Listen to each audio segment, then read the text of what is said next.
Late night stories. Trigun doesn't miss. Trigun, known as Vosh the Stampede, has a tragic backstory that gets told throughout the series. As the show goes on, we become well aware of the hefty fine on his name, $60 billion to be exact. Most people hear that and go crazy for an opportunity to capture him.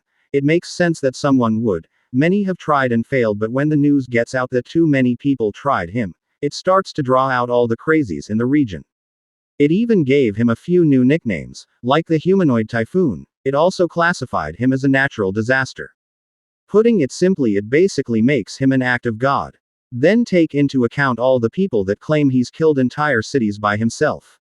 You start to see the full picture of how most people don't know his origin. To make matters even worse, he can't remember his real name. The only person with any record of who he was all those years ago is his older brother. They had a huge fight after the two couldn't decide whether or not to kill every human being they saw. Simply because Knives saw them as inferior. After this huge gunfight he had with his brother about 60 years ago, it left an entire city completely destroyed. And then a bomb went off and the wastelands haven't been the same since. Late night stories. I'll send Big O to punch your house. At the beginning of this story, it can only be described as a dream world that slowly dissolved into chaos. An example of this would be the fights that start to break out at random, usually ending with someone getting in their giant robot and punching a hole in someone's house.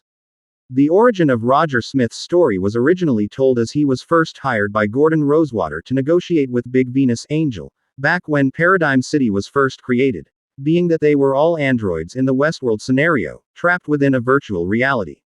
Dorothy Soldano, the kidnapped daughter of rich scientist Miguel Soldano, is later revealed to be an android constructed by him.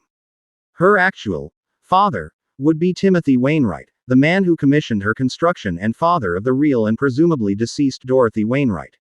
Although this would appear to be a doom and gloom scenario, there's an upside. Take for example how uncommon this origin story is.